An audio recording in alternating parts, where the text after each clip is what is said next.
I think we're all getting pretty excited. This is just it's a fun time. All the work that you've been putting in, starting in the summer, leading through camp, and now we get a good opportunity to step on the floor in a few days and start our season. So excited to go forward with this group.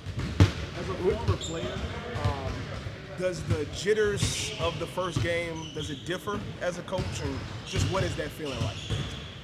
It's just there, and I think that's the beauty in competition is, you get a little bit of jitters, you get a little bit of butterflies, and mainly it's, you want to go out and do well. You want to go out and do well. You're waiting for that moment to tip the ball up and get out and play.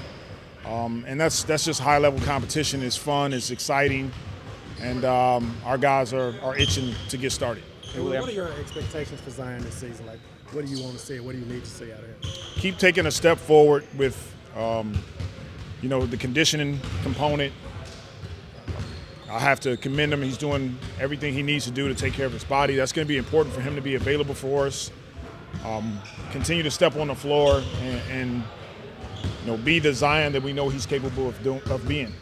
And when he's doing that, again, he's one of the top players in this league. And so we're excited that he's done all the work and we're getting close. And now it's time to continue to put the work in and step on the floor and just execute on both ends. What do you think about just his mindset going through the season? Like, can you tell that he's really locked in and wants to? Yeah, he's been great. He's excited. He's been doing a great job of energizing his teammates, communication on the floor, and so he's taking a step forward, and we all want to be all hands on deck with continuing that process. In regard to Zion's playing time and his availability, last year there was a lot of managing his minutes and his time on the court. What will the approach be for him this year? Right now, he's good to go, and so that's our focus. He's good to go. We want to get him on the floor, and we'll continue to monitor him as we progress with games. But as far as I know right now, he's good to go. There's no restrictions on him. And as long as he's feeling great and doing everything we're supposed to do, we'll continue to monitor him as we go. Willie, was everybody able to go through practice today? Was Carlo there? And how's Derek looking? Carlo did not go through a full practice today. He's here, but no contact for him. D. Queen went through practice. He looked really good. So just trying to get his wind up. There's going to be some rust there, but he's had a few days under his belt where he's gone up and down with the group. What do you need to see from him before you guys start making that determination that you can maybe use him in a game? Well, we're seeing it. That's what practice is for, is to see where his wind is, to see where his rhythm is with his teammates, try to get some rhythm, try to get some timing. He did a great job working on his conditioning while he was out, so he should be able to catch up pretty quickly, but we're seeing some signs that he's looking better and better, and we'll evaluate him once we get to game time. I don't know if this is the most roster turnover y'all have had in your tenure, but it's got to be pretty close. 6 important new players. Just how do you feel about what you've kept, what you've brought in, veterans, draft choices, how it all fits together? We feel strong about this group. We love the connectivity. I think that's one of the most important components of a team is guys are connecting, they're communicating, they're talking, they're bonding. We had the trip in Australia where we got a lot of time together. We felt like we came out of that stronger. And the most important part is we're putting in the work. We're putting in the work to step on the floor and execute on both ends. We know that that takes time when you bring in new faces. Guys have to get acclimated, but we're still hoping that we can get off to a good start. Jordan Poole is one of those new additions, but he seems like a guy that is very likable to his teammates. Like, how seamlessly has he kind of transitioned not only to being a part of the chemistry of this team, but also being someone that's vocal too?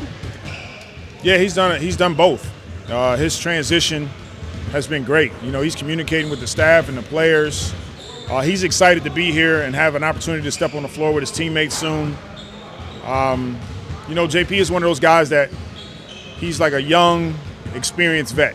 He's still kind of getting towards the prime of his career, but he's had a lot of really good experiences, playoff experience, championship experiences that he's bringing to this group. So he's vocal at times, and there's times where he's just coming in and he's working. But we're glad to have him, and again, we're excited to get going. Has there been anything about Jordan Poole that you've seen that you maybe didn't expect when y'all brought him in? Just how vocal he is being on the floor. He's vocal with his teammates.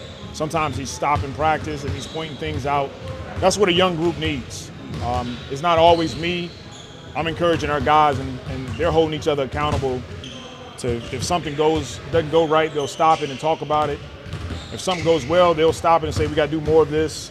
And he's been one of our ringleaders in that category. I know Memphis has a new head coach who was on staff last year, but Memphis has kept a lot of their core players. Can you just speak to what you expect from them on Wednesday? Well, to your point, when you return as many core players as they do, you have some synergy there, some good chemistry as a team. They're still a good team.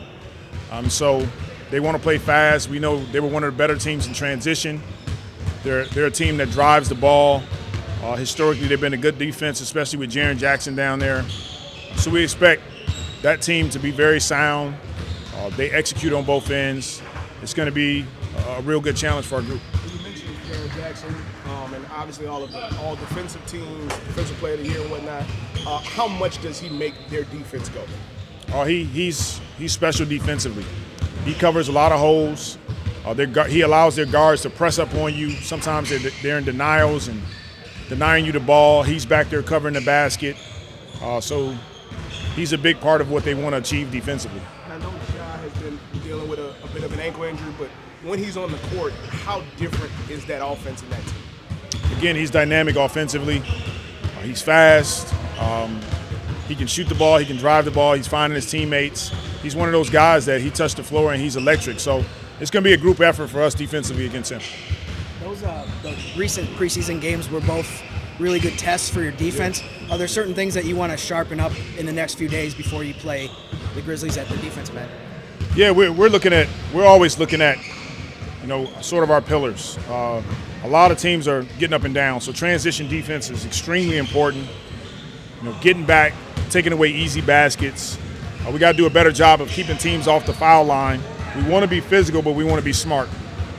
Again, keeping teams out of our paint, making sure we can test shots, and then the last part of that is we have to, this year, be conscious about finishing possessions, rebounding the ball, which will tie right into our offense.